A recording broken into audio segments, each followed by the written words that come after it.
Tila mainit ang naging tapatan ng ilang senador kaugnay sa impeachment ni Vice President Sara Duterte na humantong pa sa pag-thumbs down ng ilang nagprotesta sa loob mismo ng Senate habang nagsasalita si Senator Amy Marcos. Tila dito na umano natin makikita ang husay at paninindigan ng ilang senador upang ipaglaban ang tama at katotohanan na dapat na talaga umanong patalsikin ng isang opisyal ng gobyerno na wala na umanong ginawa kundi magasta ng pera ng bayan at pa-travel-travel lamang umano sa ilang bansa na kahit na mapasa hanggang ngayon ay hindi pa rin umano masagot-sagot ang kanyang controversial na confidential funds. Tila dito na umano isa-isa na mabubunyag ang mga pinakatago-tagong lihim ni Vice President Sara Duterte dahil sa mga panibagong revelasyon na ito. Panuurin, pakinggang mabuti at kayo na ang bahalang humusga. Ngunit bago tayo magpatuloy, huwag kalimutang i-like, share, subscribe, and click the notification bell for more updates and for more upcoming videos. Maraming salamat! The seconding a motion, Mr. President, preceded by a brief manifestation. Earlier, Mr. President, Senator Marcoleta said he refuses to speculate on reversal. But the good gentleman's own position is based on his own speculation that the SC will not reverse its decision. A tabling of the motion to dismiss, which is what I will second in a few minutes, Mr. President, a tabling of the motion to dismiss by the Senate today is not defiance of the Supreme Court. Wala pa nga po kasing final na decision. Kahit ang Korte Suprema po, iniintay pa ang comment ng VP. That is why I will be seconding the motion of the minority leader to table the motion to dismiss the impeachment complaint until the decision of the Supreme Court has attained finality. Tama po, we should exercise extraordinary prudence in this matter of transcendental importance. Still, I also wish to take this opportunity to express my thoughts at this crucial moment for our chamber. Mr. President, I agree and I continue to respect the Supreme Court. Hindi po magbabago iyan. But, Mr. President, hindi naman po ibig sabihin ng respeto ay pananahimik. Lalo na kapag inisip natin kung gaano kalaki ang nakataya dito. Magkaiba rin yung rumerespeto at yung bulag. Kaya naman, I will not be choosing silence, nor will I be turning a blind eye in the face of clear and unmistakable injustice. I am encouraged by the words of brave professors of the UP College of Law who in 2010 issued a sharp critique of a Supreme Court decision, Vinuya versus Executive Secretary, which said, the court cannot regain its credibility and maintain its moral authority without ensuring that its own conduct, whether collectively or through its members, is beyond reproach. So, in the context of the SC decision, Duterte versus House of Representatives, I believe we need to shed light on some concerns which former justices and constitutional framers themselves, some of whom are here this afternoon, Mr. President, have underscored. Una, the Supreme Court decision was based on critical factual errors. At binanggit na rin po ito ni Minority Leader. And this has since been pointed out by no less than retired Senior Associate Justice Antonio Carpio. For example, the decision said that the February 5 impeachment complaint was transmitted to the Senate without a plenary vote in the House. A simple check of the records, specifically House Journal number 36, shows that this is false. Walang haka-haka. Those official records are plain for anyone to see. Sabi tuloy ni retired Chief Justice Renato Espuno, na siyang chairman ng Philippine Constitution Association, the Supreme Court was faced with a famine of facts necessary to make a decision invulnerable to constitutional assaults. Pangalawa, actions already taken under a prior and valid interpretation should be recognized as legally effective. Yan naman ay mula kay retired Justice Adolf Ascuna. The House of Representatives was operating under the regime of the legal doctrines in Francisco and Gutierrez, which held that the initiation of impeachment proceedings begins from referral. Kung unconstitutional pala na sundin ang legal doctrines, in the words of Justice Ascuna, that is legally unfair. Paano nga naman unconstitutional kung sinunod lang nila ang patakaran ng mismong Korte Suprema? Dagdag pa po sa isang desisyon nitong 2020 lamang, Madreo versus Byron. Sabi ng Korte na kung may pagbabago sa doktrina at interpretasyon ng batas, dapat prospective ang aplikasyon nito. At ang pangatlo at huling punto, mistulang nadagdagan ang requirements sa proseso ng impeachment na hindi naman nakasaad sa ating saligang batas. These new limitations, Mr. President, are not found in our fundamental law. Wala yan sa konstitusyon at kontra yan sa accountability. One disturbing example, sabi ng desisyon, kailangan daw na isumite na ang bawat ebidensya laban sa opisyales sa pag-file pa lang ng complaint sa House. Dapat ba naka-attach na ang bawat bank slip, public record o testimonya ng witness na ihaharap kahit wala pa silang proteksyon ng Senate Impeachment Court?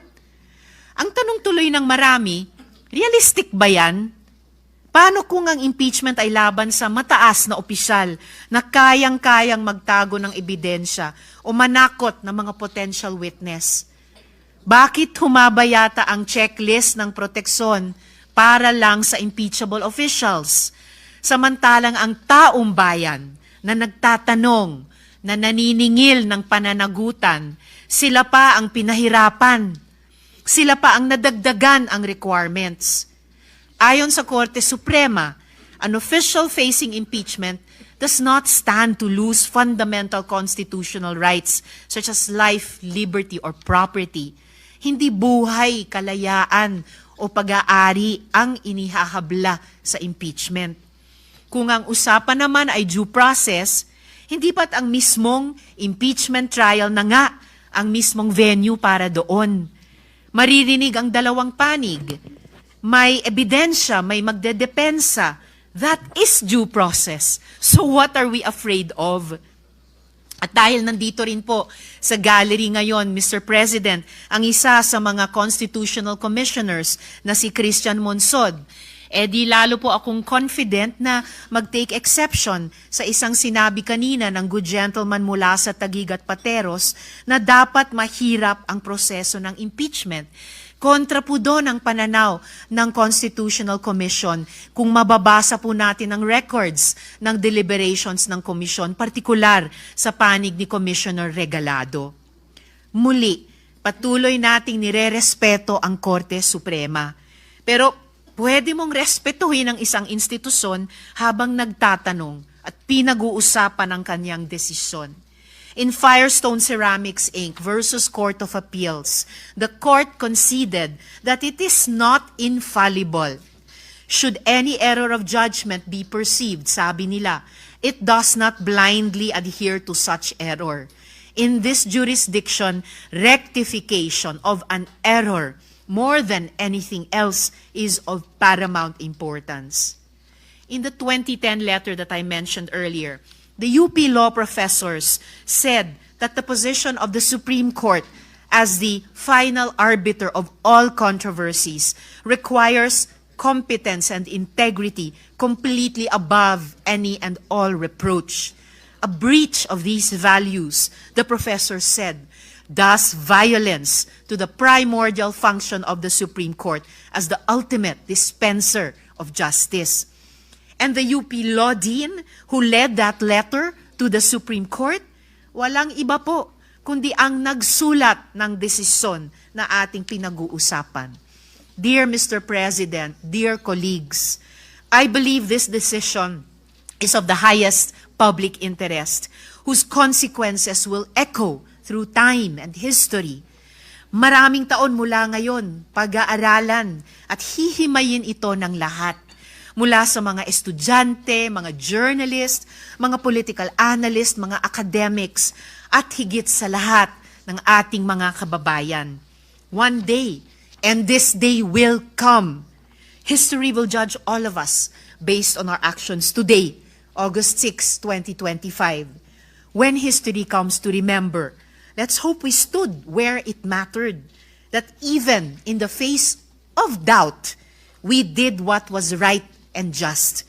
With deep respect for the Supreme Court and all institutions of our country, Mr. President, I therefore second the motion to table the motion to dismiss the impeachment complaint until the decision of the Supreme Court has attained finality. Salamat po, Mr. President. Mr. President, quick Noted reaction. and entered into the records. Senator Marcoleta. Mr. President, unang-una, yung sinabi ko pong speculative, sapagkat it was not based on my own speculation. It was based on my long practice as a litigation lawyer. Wala pa po akong nakitang isang unanimous decision. Ewan ko lamang po kung merong magbo-volunteer ngayon na abogado in the last 40 years na sinasabi ang isang unanimous decision na ang karakter niya ay sinabi na ab initio, void ab initio, unconstitutional, violative of due process. Maybe if we can speculate that all the members of the Supreme Court after the filing of the motion for reconsideration will resort to their worst,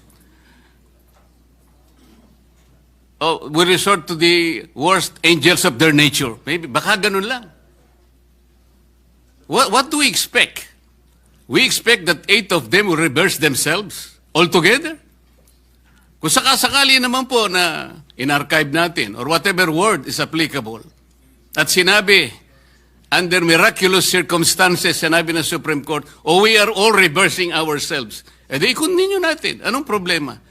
Pero kagaya po na sinasabi ko kanina, Mr. President, ang pagkakaluto nga po hilaw eh. Ipinipilit po ngayong ipakain sa Senado ang isang bagay na hilaw. Eh paano? Sinabi po ba ng Supreme Court na wag na kayong mag-impeach? Hindi po. Binigyan po tayo ng guidelines. Alam po ba ninyo kung bakit binigyan na ng guidelines ng Supreme Court kung paano mag-impeach? Kasi po, Mr. President, if you recall, the Supreme Court issued a notice on July 8, 2025, requiring at least 11 information from the House of Representatives and the Senate. The Senate made a manifestation na wala po kaming maibibigay sapagkat lahat po niyan ay makukuha ninyo sa House of Representatives. Alam po ba ninyo na 4 sa hinihingi ng Supreme Court ay nandun po sa puso ng due process? Ano po yung hinihingi? Sinabi lamang po ng Supreme Court, pwede bang ibigay nyo sa amin kung lahat ng miyembro ng House of Representatives ay binigyan ninyo ng kopya at kailan? Pwede bang ibigay nyo sa amin ang timing kung kailan nyo ibinigay at binigyan, kung paano nyo sila binigyan ng pagkakataong mabasa yung impeachment complaint. Pwede nyo bang ibigay sa amin kung every article of impeachment ay nakalagay doon ang mga dokumento na nagpapatibay ng artikulo? Pwede nyo bang ibigay sa amin kung nagkaroon sila ng pagkakataon talaga na mabasa yung impeachment complaint? Alam po ba ninyo kung anong sagot ng Solicitor General in behalf of the House of Representatives? Ito po yung sagot nila. It is the position of the House that these matters pertain to its internal proceedings, which have always been regarded as beyond the jurisdiction and scrutiny of this honorable court. Sa Tagalog po, wala po kayong pakialam dito sa amin. Yung inihingi po ninyo, kami lang po yun. Para tinatanong lang naman po eh. Binigyan nyo ba ng pagkakataon sila na mabasa? Bakit? Mahirap po ba sagutin yun? Ano pa po sinabi? This is especially because the matters referred to, the preparation, circulation, and perusal of the impeachment complaint, as well as its attachment, are not governed by specific constitutional provision or the House rules. So dahil po wala sa Constitution at wala rin po sa House rules, Ano po yun? Wardi-wardi na lang. So, ibig sabihin talaga, kaya po pala ang dami kong kasama doon, wala talaga silang kopya. Ako nga po hindi nabigyan eh. Bakit hindi po kinakailangan bigyan lahat? Baka sakaling, malay po ninyo, baka pumirma ako, hindi ba? Ito yung tinatanong po ng Korte Suprema. Kaya lang po siya nakapagbigay ng additional guideline sapagkat isip-isipin nyo, sasabihin sa Korte, wala nang pong masamang tinapay ang Korte. Pwede po malaman namin kung talaga nagkaroon ng pagkakatong mabasa man niya lang, ma-appreciate ang bawat dokumento na nakasalig dyan sa impeachment na yan. Para sa ganun, ay boboto siya sang-ayon sa kanyang sariling kagustuhan. Matibay ang gusto ng Korte Suprema. Gusto niyang makita na lahat ay dumaan sa kayusan. Eh hilaw nga po eh, Mr. President. Kanina ko pa po pinaiintindi, hilaw. Ba't hindi po kayo magluto ng mas masarap na kanin? Para sa ganun po, hindi tayo mahirapan. Maghintay na lang po kayo ng 6 months. Pwede naman eh. Ba't pinipilit po natin isang bagay na hilaw at pinipilit niyong ipakain sa atin? Mr. President. Sabi ko po kanina, Mr. President, I am ready to amend my motion. Kung kinakailangan po, that will be consistent on the respect accorded to the Supreme Court. Kaya lamang po, kailangan nating umaksyon. Sapagkat kagaya po ng nalalaman natin, naghihintay ang taong bayan na kailangan magkaroon po ng closure ito sapagkat kapag ito will be hanging on the balance, baka hindi po mabutihin ng ating mamamayan. Yun lang naman po ang pinakapunto rito, Mr. President. Thank you, Senator Marcoleta. Mr. President. What is the pleasure of the minority floor leader? Thank you, Mr. President. Caution is the word simply being put forth by this representation, Mr. President. Because again, sabi nga, wala pa raw siyang nakita. The distinguished gentleman from Tarlac, with due respect, said wala pa siya nakita na unanimous decision ng Supreme Court na baliktad. No? Again, I said, there's always a first time. Oh, bakit ko sinasabi ito? I will quote the Supreme Court themselves. In De Pedro versus Romasan Development Corporation, GR 194751, July 1, 2015, I quote, Supreme Court nagsabi nito while the Supreme Court's decisions are immediately executory, they are not considered final until the lapse of the prescribed period without a motion for reconsideration or upon denial of such motion. Sila nga mismo nagsasabi na hindi final eh. Ano ba naman ang masama na maghintay tayo na kung final na?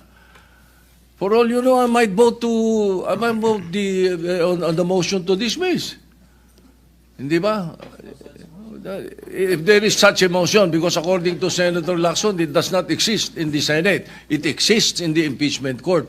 And what I am being told is that it should be the defense, the lawyers of the defense who should pose that motion to dismiss, not a judge. I agree with Senator Lacson. There is no such thing as a motion to dismiss in the Senate. In the impeachment court, yes. Thank you, Mr. President. Hindi po ba inamid na natin, Mr. By the way, just one last point. Why did the Supreme Court ask Sara to comment? Kung final and executory na yan, bakit si Vice President Sara was asked to comment by the Supreme Court just a few days ago? Di ba? So, ibig sabihin, talagang pakikinggan pa nila. At baka sakali makita nila, dahil yung mga abogadong nakapaligid sa kanila, nagbigay sa kanila ng mga maling figures at maling impormasyon. By way of Mr. point- President, kaya nga po nag-i-speculate tayo rito eh. Hindi natin alam kung anong iniisip ng Supreme Court. Pero sa ngayon, sinabi po niya, immediately executory at tayo lamang po talaga ang pinagsasabihan niya. At tungkol naman po sa motion to dismiss na minodify ko na kung ayaw po ninyo, wala po akong magagawa. Pero may I invoke Section 135 of the Senate Rules. Ang sabi po rito, if there is no rule applicable to a specific case, the precedents of the Legislative Department of the Philippines shall be resorted to. So ang dami po nito eh. Dito po magkakaroon ng motion to dismiss dito. Lahat po ng precedents, kahit na wala po tayong specific rules, Ay observe po natin ang section 135 ng ating rules. Pero dahil inamend ko na nga po, kung pwede na po yung motion to archive, which is consistent to the immediate execution of the decision of the Supreme Court addressed to this august chamber. Oy, bakit naman po pinipilit pa nating i-delay based on speculation? Based on the fortunes of whatever the Supreme Court will decide later on, which is based on impossibility. Noted and entered into the records. Mr. President. Just What for, is the pleasure of the Honorable Cayetano? Just 1 minute, Mr. President. Just for the information of the body, there's actually a Supreme Court case about the power to dismiss a case. Ito po yung Velasquez Jr. versus Lisondra Land 2020 case. Ang sabi niya, in order for the court or an adjudicative body to have authority to dispose of the case on the merits, it must acquire jurisdiction over the subject matter. It is axiomatic that the jurisdiction over subject matter is conferred by law and not by the consent or acquiescence of any or all of the parties or by erroneous belief of the court that it exists. Thus, when a court or tribunal has no jurisdiction over the subject matter, the only power it has is to dismiss the action. So Supreme Court na mismo nagsasabi na pag walang jurisdiction, it does not exist. So sabi ng Supreme Court dito, void ab initio yung articles of impeachment. Pag tinitingnan natin rules natin, the impeachment court is triggered by an articles of impeachment. Kung walang article of impeachment, walang court. So yes, it's true na it is a fact, not an operative fact. It is a fact na nag-robe tayo, nandito tayo.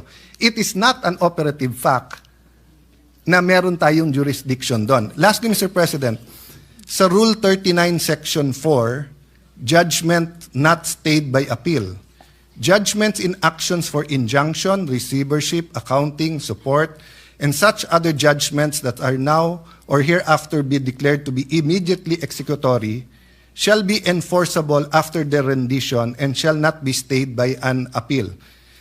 Some may say this is for injunction, receivership, etc., and not for the impeachment court. Ang point ko lang, Mr. President, Your Honor, meron naman tayong... This is a case for injunction. Yes. Filed by the Vice President against both the Senate and the House. Thank you for that clarification. But even if it was not, Mr. President, that is why if we... the gentleman from Tarlac already said he's amendable. So kung halimbawa something like we move to act upon the Supreme Court decision and archive the case. Kasi yung Supreme Court decision, when you act upon, ano ba sabi niya? Immediately executory. Ano ba sabi niya? Void ab initio. Ngayon, kung halimbawa na-reconsider at biglang sinabing tuloy, wala rin naman na epekto yon sa motion na we act upon the Supreme Court. Then at the proper time, someone can say here, we will act upon the latest decision of the Supreme Court. Diba? So I'm just saying this in the spirit, Mr. President, na pag nakaboto tayo, at least klaro kung anong pinagbobotohan because some of us might not vote for the motion to dismiss just because we believe there is no such thing as a motion to dismiss. But I don't think that's our point. Our point is lagyan ng katahimikan to for a few months. February 6, game na ulit. Noted and entered into the records. Majority Floor Leader. Thank you, Mr. President. Next to interpolate, Mr. President, is the distinguished gentleman from Pampanga, but the gentleman from Pampanga is yielding the floor to our Deputy Minority Leader. Yes, what is the pleasure of the Honorable Antiveros? Thank you, Mr. President, and to the good gentleman from Pampanga. Gusto ko lang pong bigyan ng point of information, sagot dun sa tanong ng good gentleman mula sa Tarlac, that in fact, the Supreme Court has reversed a unanimous decision in a lot of instances before. Dalawa lang po ang ibibigay kong halimbawa. League of Cities of the Philippines versus COMELEC. Original decision, 2008. reversal on motion for reconsideration 2009. Isa pa pong halimbawa, International Service for the Acquisition of Agri-Biotech Applications Inc. o ISAA et al. Versus Greenpeace Southeast Asia. Original decision, unanimous, December 8, 2015. Reversed unanimously on MR din, July 26, 2016. So, hindi lang po tulad nung sinabi ni Minority Leader na there's always a first time, it has happened before. So, yung ganitong klaseng milagro na hinahanap, posibleng mangyari din po dito sa kasong pinag-uusapan natin. Malay po natin. Salamat po, Mr. Noted. President. Salamat Mr. sa good President, gentleman may I know from Tarlac. from And the entered good into the senator, records. Senator Marcoleta. may I know from the good senator if these decisions are bank decisions or divisions? Yes, Mr. President, unbanked decisions po. Well, you have to cite the I would gladly jurisprudence. cite the GR number po bang hinihingi, Mr. President? Pagka sinabi pong bank, lahat po ng members ng Supreme Court, 15 of them, unanimous. To Kasi reiterate po, what I... baka division lang yan, 5 lang yun. Hindi po No, bank Mr. yun. President, to reiterate what I already said, mga ano po ito, mga reversal ng unanimous Supreme Court decisions. Yes, but I am At sa asking for dalawang qualification, halimbawang Mr. President, binigay ko whether po these are bank on MR. decisions or decisions by a division. And whether or not they Mr. were President, characterized by... sinabi ko rin na po kanina, Sandali unbanked po. decisions po ito. Ay, hindi po. Whether or I am not the replying to the decisions question. are characterized by the following qualifications. 1, unconstitutional, void ab initio, violative of due process. All these are present in those jurisprudence and cases as you cited. Mr. President. Mr. President, bagamat para itong yung pinag-uusapan natin kaninang operative facts, kanina simple lang yung tanong eh. May kaso na po ba na ang Supreme Court sa unanimous decision ay ni-reverse ang sarili nila? Ngayon may dinadagdag na tanong. Pero sige po, yung League of Cities of the Philippines versus COMELEC, the Supreme Court in its original decision in 2008 unanimously declared the cityhood laws unconstitutional. I will have to get more information po on the ISAA reversal of unanimous decision. Pero malinaw na mga sagot na po ito dun sa original na tanong. So the original assertion na hindi po natin alam kung na-reverse na ng Supreme Court ang sarili nila sa original na unanimous decision has fallen by the wayside. Kasi the Supreme Court, as I said already earlier, has reversed a unanimous decision unbanked in a lot of instances before. Yun lamang naman po, Mr. President. Noted and entered Salamat into po. the records. Majority Floor Leader. Yes, Mr. President, may I move that we recognize the next interpellator, the gentleman from Pampanga, Senator Kiko Pangilinan. Yes, So Mr. moved. President. Senator Pangilinan is recognized and may proceed. Should the gentleman, sorry, sir. Yes, Mr. President. Yes, Mr. President, this is not an interpellation, but with the permission of the gentleman from Tarlac, we will just make a manifestation. The gentleman may proceed. Thank you, Mr. President. Mr. President, marahil marami ang nagtataka o nagtatanong ano nga ba ang pinakapunot dulo o debate na pinag-uusapan dito sa Senado. Tatlong sa probisyon ng saligang batas. Tatlong kapangyarihan ng tatlong sangay o tatlong governmental entities. Yung kapangyarihan ng judicial review ng Korte Suprema, yung sole power ng House of Representatives to initiate impeachment proceedings, at yung sole power ng Senate bilang impeachment court para litisin at pagpasyahan ang isang impeachment case. Narito tayo ngayon, nagdedebate dahil yung judicial review power ng Supreme Court ay pinawalang bisa ang sole power ng House of Representatives para ito ay mag-initiate ng impeachment proceeding at pinawalang bisa rin ang kapangyarihan ng Senado bilang sole having the sole power to try and decide impeachment cases. Dahil dito, saan tayo tutuloy? Merong na ring mga ruling ang Korte Suprema kung paano natin iha-harmonize o ihahambing ang mga nagtatalong probisyon ng saligang batas. Sinabi ng Korte Suprema sa kaso ng Civil Liberties Union versus the Executive Secretary, pati na rin sa Francisco case versus HOR, the Constitution is to be interpreted as a whole, and one section is not to be allowed to defeat another. In this case, the judicial review should not be defeated. The sole power of the House to initiate should not be defeated. And the sole power of the Senate to try and decide cases. All mandates, all duties, all constitutional powers that do not belong to us, that was given to us, not by any whim, but by the Constitution, all of whom here sworn to uphold and defend. Kaya, ano ang way forward? Sabi nga, may mga minungkahi, si Justice Ascuna, hayaan, sa MR, payagan, sa motion for reconsideration, payagan na magkaroon ng operative facts doctrine para yung anuman ang pinagpasya ng Korte Suprema sa kasong ito should apply prospectively, number one. Pangalawa, ay sa pamamagitan ng MR pa rin ay mabigyan ang House of Representatives na maituloy ang kanyang kapangyarihan to initiate, and at the same time, mabigyan ang kapangyarihan ng Senado to try and decide the case. Kaya habang naririyan ang MR, baka sakali, at nangyari na nga, na the Supreme Court has reversed itself, even in a unanimous decision.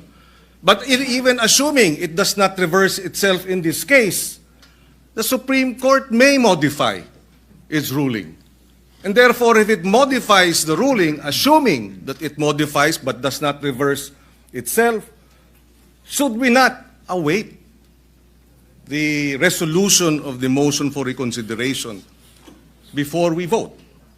Today, we hold it in abeyance or we table it. Mr. President, if I may add, the SC, the Supreme Court, hindi niya binanggit. Binanggit niya nawalan ng jurisdiksyon ang Senate Impeachment Court. Pero ang ibig sabihin nun ay pinawalang bisa, ginawang void ab initio ang mga kilos at pasya ng impeachment court. The convening of the impeachment court was voided. The majority decision to remand the complaint to the HOR was voided. The summons by the impeachment court were all voided. Which brings us to the question, who now is deciding the impeachment case? Now that all the decisions of the impeachment court have been voided. It's a tricky question, Mr. President. But if I were to be an impeachment court judge, I would argue that we have to, in the MR, in the motion for reconsideration, intervene and uphold the impeachment court's exclusive power to try and decide the case. Why? Because it is the constitutional duty to do so. It is the order of the Constitution. We are not defying the judicial review powers. We are upholding the sole power of the Senate to try and decide impeachment cases. But, having said that, sabi nga, it is our view, and this is shared precisely by former Supreme Court Chief Justice Panganiban, former Chief Justice Puno, former Constitutional Commissioner and Justice Ascuna. They have seen or they have read their decision and they too have said that the Supreme Court erred on a matter of facts. And if the Supreme Court erred on a matter of facts, how can you be right with the law if you are wrong with the facts? And if you are not right with the law, why will the impeachment court and the Senate for that matter decide on the matter today? Why not wait for the motion for reconsideration? Siguro naman, hindi natin binabangga ang Supreme Court. Hindi natin binabangga rin ang House of Representatives dahil meron ding prinsipyo ng parliamentary courtesy. Meron ding prinsipyo na kinakailangan natin bigyan ng respeto ang co-equal. We are a co-equal to the House of Representatives. Ano na lang ang magiging repercussion na ito ang House of Representatives nag-file ng motion for reconsideration, hinihiling nila sa Supreme Court na baguhin ang ilang mga findings of facts, baguhin ang kanilang naging desisyon, habang pinangunahan ng Senado ang House of Representatives at sinabi, wala kaming pakialam sa inyong motion for reconsideration, i-dismiss namin ang kasong ito. I think out of courtesy for a co-equal, we should respect the House of Representatives. In the same way, if the Senate would, at a future time, file a case before the Supreme Court and seeks a motion for reconsideration in a matter that involves the House, we would like to think that the House will not act to have the case dismissed pending the MR out of respect for a co-equal. Sana, pag-aralan natin ng husto ang pagpasya ngayong hapon. Sabi ko nga, the findings of grave abuse by the Supreme Court, thereby removing or taking away from us the jurisdiction, na wala tayong jurisdiction, that jurisdiction was not acquired on the basis of facts that are flawed, where then is the grave abuse? I don't know what the ruling will be. Perhaps they will say, yes, there was no grave abuse of discretion on the part of the House because of the 1-year bar, which was not actually the fourth complaint was not barred. I don't know. But whatever it is, hintayin na lang naman sana natin. Respetuhin naman natin ang ating co-equal. Why the convening of the impeachment court is the way to go? Dahil pag tayo ay bumoto ngayong hapon o ngayong gabi na i-dismiss ito, aksyonan ang impeachment complaint, we will be acting beyond, without legal authority, dahil wala naman sa atin yung impeachment complaint.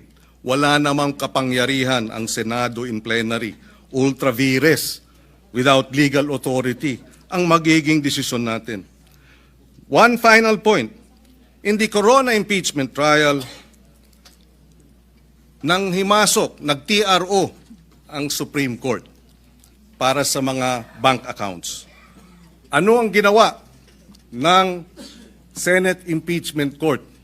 Bumoto 13-10 para respetuhin ang Korte Suprema. I did not vote in favor of the TRO or respecting the TRO. But the Senate, as an impeachment court, voted and we respected it. Because it was the Senate Impeachment Court that decided. It was not the Senate. It was the Senate Impeachment Court that, seeing perhaps that we needed to harmonize the power of judicial review, the power of the Senate as an impeachment court, to have the sole power rather to try and decide cases, seeing that the Senate in impeachment court decided to harmonize the conflicting provisions of the Constitution. I think we should, as a Senate impeachment court, do the same.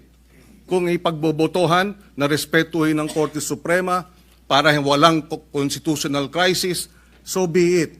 But it ought to be the Senate impeachment court that asserts its sole power to try and decide impeachment cases. Yun na lamang po, and I associate myself with the motion of the minority leader that we lay on the table the matter of the impeachment case and action. Just a point of information, for the record and for the information of the body.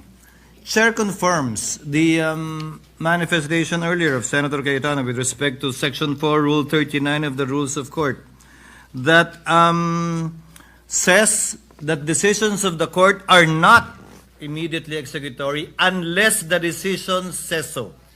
In this case, the decision specifically stated that it is immediately executory. Number two, again, just for the record, the Supreme Court itself, through its spokesperson, after the House filed their motion for reconsideration, reiterated the immediately executory nature of the decision of the Supreme Court.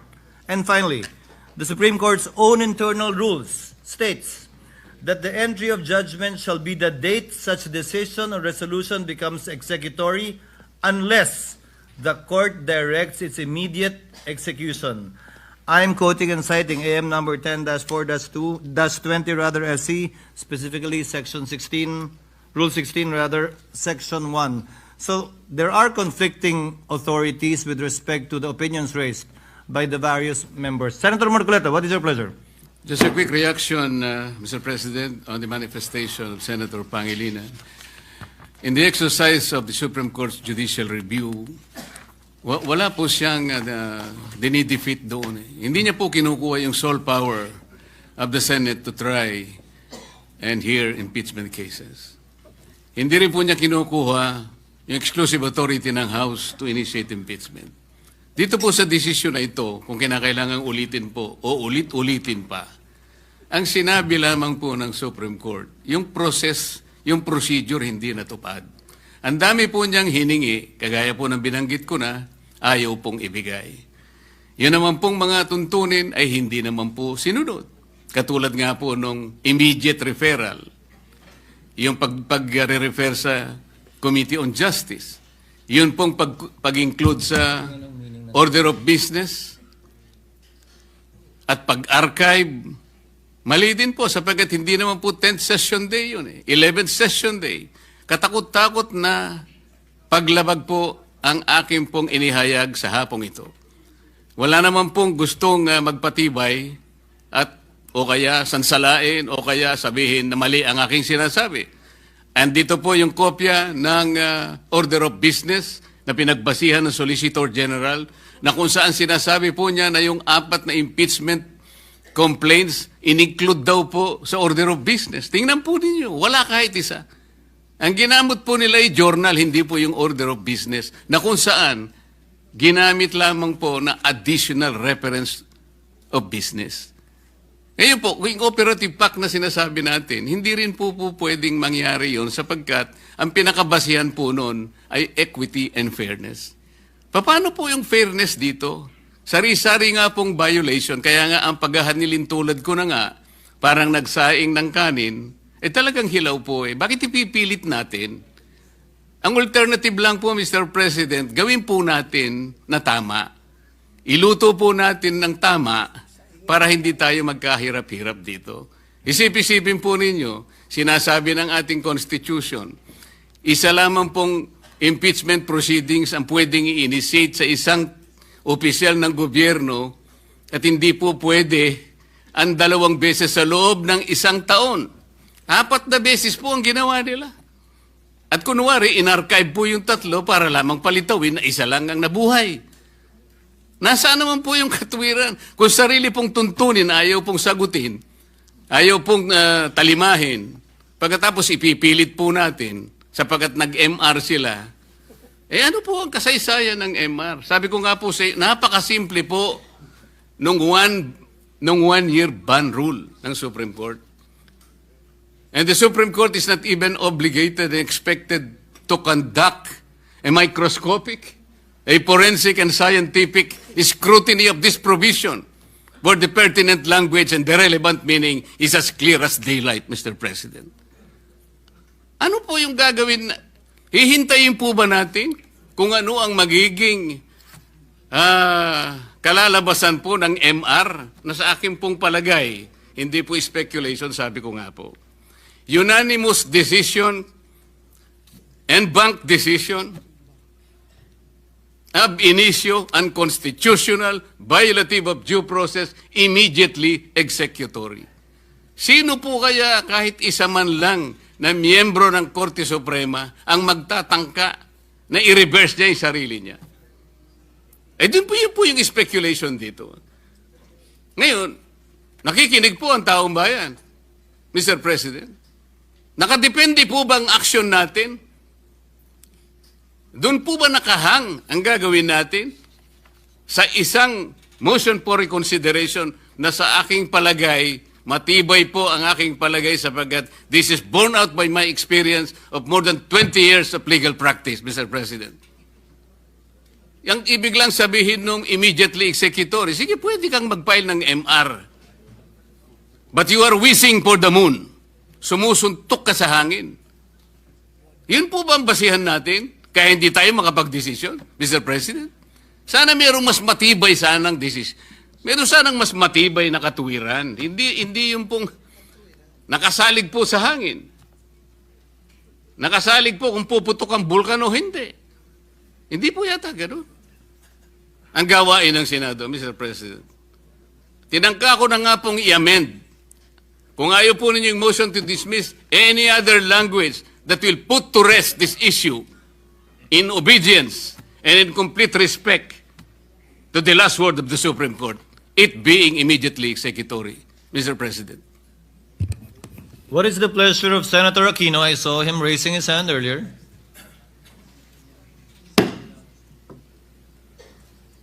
Senator Aquino seems to be yielding to Yes, Senator... Mr. President, may we recognize Senator Lacson, Mr. President?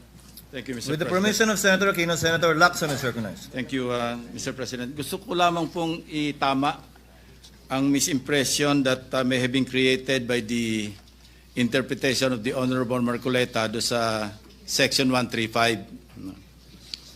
Sabi niya, yung supplementary application of the rules of court. Basahin ko po yung Section 135, Mr. President.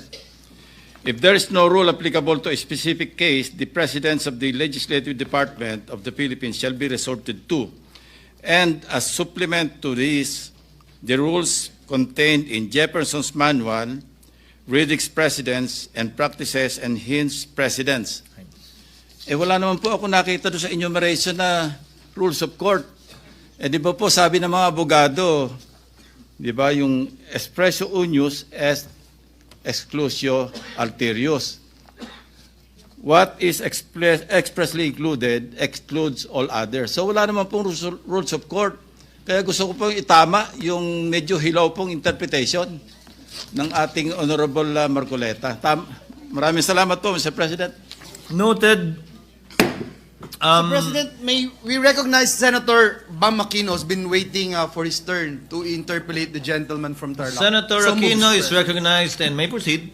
Maraming Should salamat. the gentleman allow it. Maraming salamat, Mr. President. This is a manifestation, not an interpolation, Mr. President. At kanina pa ako nakikinig. The gentleman may proceed. Marami po sa mga puntong nabanggit na ng mga kapwa nating senador ay sumasang-ayon po tayo at tama, no?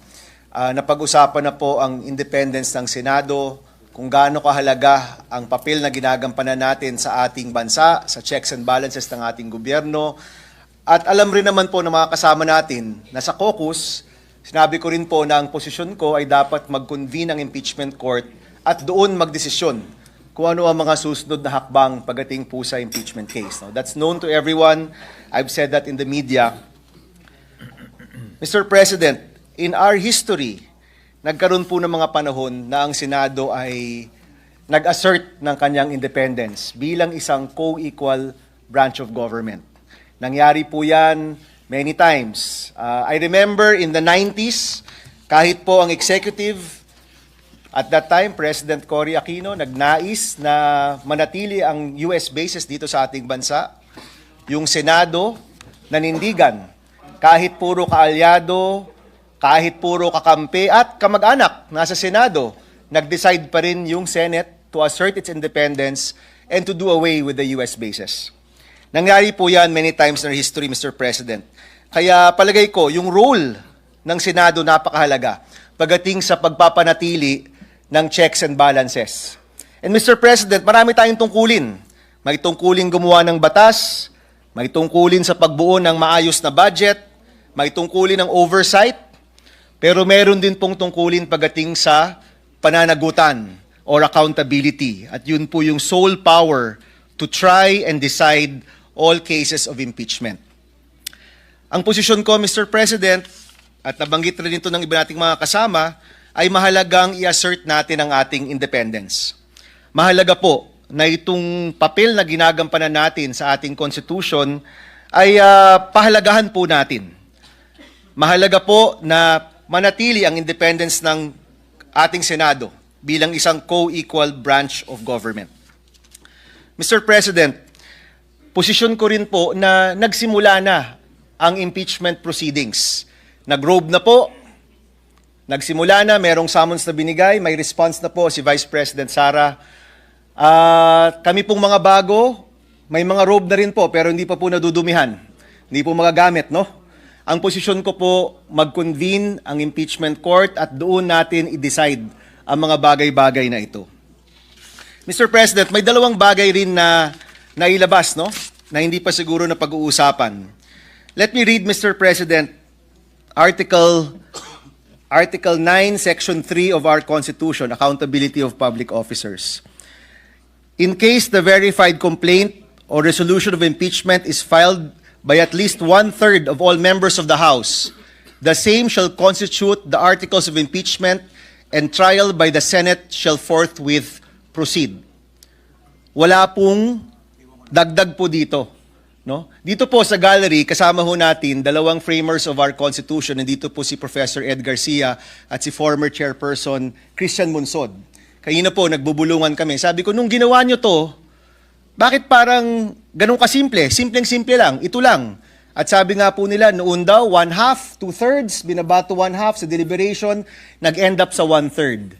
At yung desisyon ay dahil sa kabilisan. Dahil mahalaga daw na mabilis, pag may 1/3, members of the House ang pipirma, mabilis na pupunta po sa Senado. At ito po, tinatanong ko sa kanila, dahil sila po yung nagbuo ng ating Constitution. You know, many times, Mr. President, umiikot tayo sa ating bansa. I-bring up ko lang po yung free college law. No? Marami ko sa atin dito nagtulungan para sa batas na yan. Meron kaming nakausap na eskwelahan. Ini-explain sa akin yung opt-out provision. Kung paano sila nag-charge ng mga estudyante dahil sa opt-out provision. At sabi ko sa kanila, mali. Mali ang interpretasyon ninyo.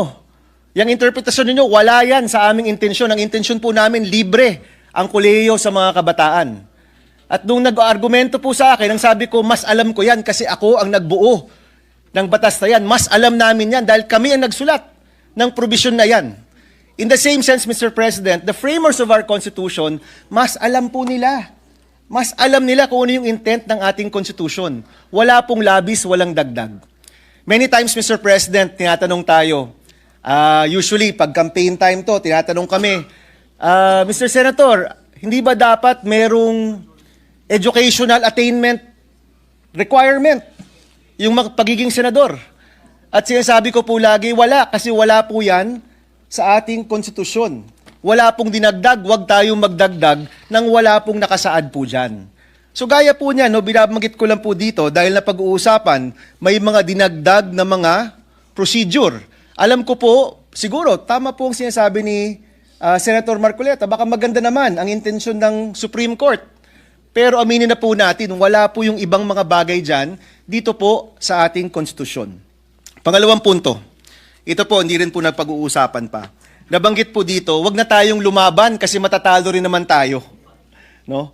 Of course, Mr. President, it is improbable, aaminin ko po yan, very improbable na magbago ang Korte Suprema with 15 votes.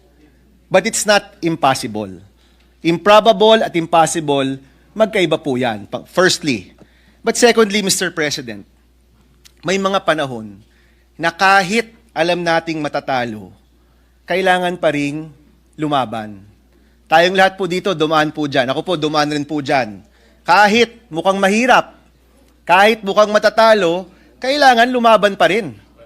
Tumayo tayo sa sarili nating paa, mag-assert tayo ng ating independence, ipahiwatig natin yung ating saloobin bilang isang grupo, ipakita ho natin na co-equal branch of government tayo, na meron tayong punto de vista, at kahit matatalo, kahit sa kaduluduluan ng lahat, rerespetuhan rin naman natin ang Supreme Court, mahalaga na mailagay pa rin kung ano ang nasa saloobin ng ating grupo. Mahalaga pa rin na malagay natin kung ano talaga ang posisyon ng Senado pagdating sa ating independent nature and being the sole authority to try and decide impeachment cases, kahit po matatalo. So para sa akin po, hindi katanggap-tanggap ang posisyon na dahil matatalo rin tayo, huwag na tayong lumaban. Paminsan-minsan po mahalaga na ilagay naman natin ang ating posisyon kahit alam po natin na hindi pabor sa atin ang mga bagay-bagay. Thank you, Mr. President, and we'd like to thank Senator Marcoleta for his time. Thank you, Senator Aquino. Noted and entered into the records. Senator Marcoleta. Mr. President, I thank Senator Bam for his manifestation. Totoo nga po na yung binasa niya sa Article 11, Section 3, Paragraph 4, na sinasabi nga naman, in case the verified complaint or resolution of impeachment is filed by at least 1/3 of all the members of the House, the same shall constitute the articles of impeachment and trial by the Senate shall forthwith proceed. Ngunit, Mr. President, this cannot be applied in isolation of Paragraph 8 na nandito rin po sa the same Section 3, Article 11. Ang sinasabi po sa Paragraph 8, the Congress shall promulgate its rules on impeachment to effectively carry out the purpose of this section. Kaya po ang sinusunod ng House dapat yung rules of procedures in impeachment proceedings. Pero kagaya po na sinabi ko, imbes na sundin po nila, sila po yung gumawa nun eh. Hindi naman po nila sinunod. Kaya po ang nangyari, pinagsabihin ng Korte Suprema, ganito ang pag-file. Nagbigay nga po ng guidelines. Pangalawa po, yung kanyang sinabi na nakapag-umpisa na po kayo eh. Kanina po kinwalify ko yun before I proceeded in my speech. Sabi ko po, the initial proceedings conducted by the Senate of the 19th Congress were not formally carried over into the Senate of the 20th Congress. Wala po talaga eh. I cannot recall, sabi ko nga, and there is no action taken by this chamber, Mr. President, sapagkat ang alam ko, all these proceedings were already deemed terminated at the expiration of the 19th Congress at noon of June 30, 2025. And they cannot be miraculously bring forth to life in this Congress where both of us now belong, because this Congress is of different composition. Yun lamang po ang qualification doon, Mr. President. Quick rejoinder, Mr. President. Senator Aquino is recognized. Yes, Mr. President. Babanggitin ko lang po yung isang na banggit ni my co-gentleman from Tarlac, Senator Marcoleta. Mr. President, may Section 4, may Section 8. Di ba? Ito po ba'y meant to reflect each other or not? Maganda pong matanong yung mga framers of the Constitution. Sila po yung nandoon nung nabuo po ito. At malalaman natin yan kung meron pong oral arguments. Kung ibubukas po ang mga argumento sa publiko, pwede po magsalita yung framers of the Constitution, at doon po sa posisyong yon, malalaman natin ano ba talaga ang intensyon ng mga gumawa ng ating Constitution. And Mr. President, pwede pong mangyari yon if we are able to table this matter and allow for these oral arguments to happen. Mr. President, hindi po ba maganda rin kung ang Senado mismo magsama-sama at magsabi sa Supreme Court, baka magandang magkaroon ng oral arguments dito po sa kasong ito. Yun lang po, Mr. President. Thank you. So we can continue, Mr. President, with the list of senators wanting to interpellate and make a manifestation. At this juncture, Mr. President, may we recognize the distinguished gentleman from Isabela and Davao, Senator Rafi Tulfo, for his manifestation. So move, Mr. Senator President. Tulfo is recognized for his manifestation. Thank you, Mr. President. This is not an interpellation, but a short, very short manifestation. In line with what Senator Pia Cayetano said earlier, that we can be creative in our motion today, and correct me if I'm wrong, if I've heard it right, what Senator Pangilinan from the minority said, that we are not defying the decision of the Supreme Court. So may I propose that instead of dismissal, we just dissolve this impeachment court? Because in the first place, per the decision of the Supreme Court, sinasabi na wala naman talaga tayong jurisdiction over dito sa articles of impeachment. So mas maganda siguro, i-dissolve na lang natin to para we're still in line with what the Supreme Court said. Thank you, Mr. President. Noted and entered into the records. Mr. President, Majority Leader. next and last but not the least to interpellate the distinguished gentleman from Tarlac is the lady from Taguig and Pateros, no other than Senator Pia Cayetano. I move that she be recognized, Mr. President. Senator Pia Cayetano is recognized for interjections and/or manifestation. You may proceed, ma'am, if the gentleman will so allow it. Yes, Mr. President.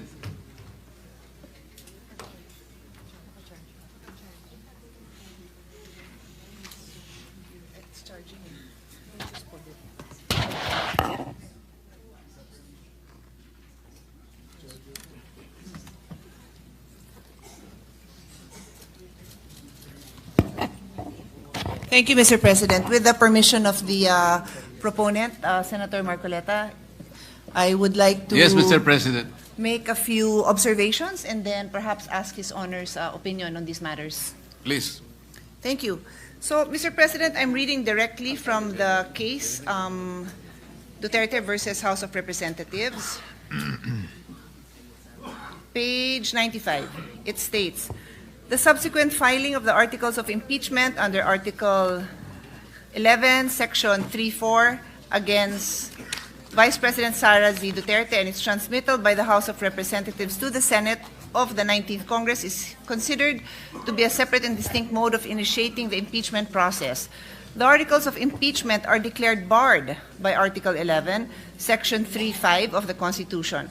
Likewise, they are unconstitutional and are deemed null and void ab initio.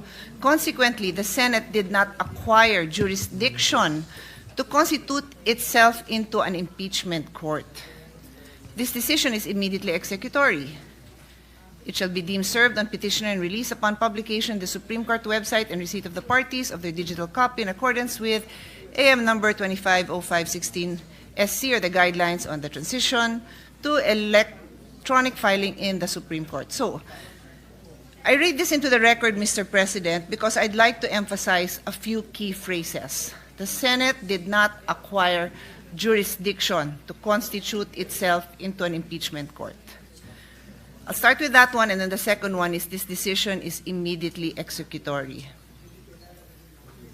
So, pag sinabing the Senate did not acquire jurisdiction to constitute itself into an impeachment court, and yet the fact remains that we did constitute ourselves into an impeachment court, then what are we supposed to do? Because the Supreme Court tells us that we did not acquire jurisdiction.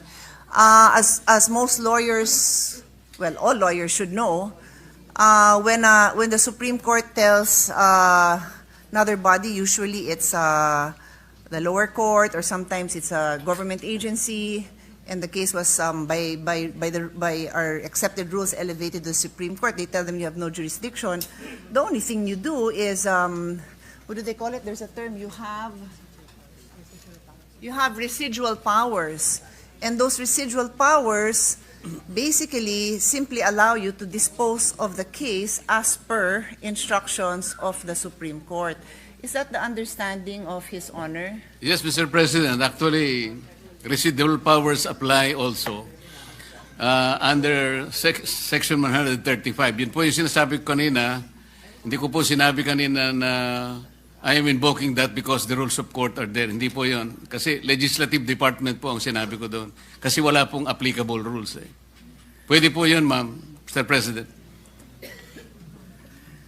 Kasi ang akin po, and I've tried all my life to be a dutiful citizen, and Alan knows I was a good daughter, a better daughter than he was a son, in terms of following our father's rules.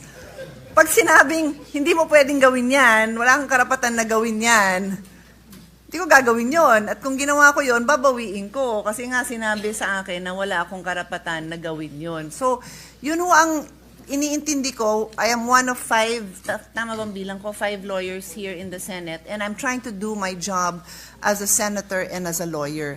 I am trying to listen carefully to our colleagues who have expressed their desire to constitute ourselves as an impeachment court. But I do not know how we can legally do that when the Supreme Court tells us we did not acquire jurisdiction to constitute ourselves into an impeachment court. We did not acquire it then, and we do not acquire it now. So how would we do that? And those of you who've worked with me know how hard I work to find a solution. I bend over backwards, I listen, I redraft everything para masaya tayong lahat. And of course, within the bounds of the law. How do we do that? How? Mr. President, I think the good senator already provided the answer. By using the Senate's residual power, kung titignan po niyo yung definition ng residual power, hindi po talaga nakasulat yung power per se. Ngunit inherent sa opisina yon, kaya tinawag pong residual power. Nung sabihin po ng Korte Suprema, this is immediately executory, wala pong ibang departamento, walang ibang opisina ang tinitingnan niya kundi tayo lamang. Kung hindi tayo gagalaw, wala pong iba na gagalaw. At mananatili pong nakahang ang isyong ito, Mr. President.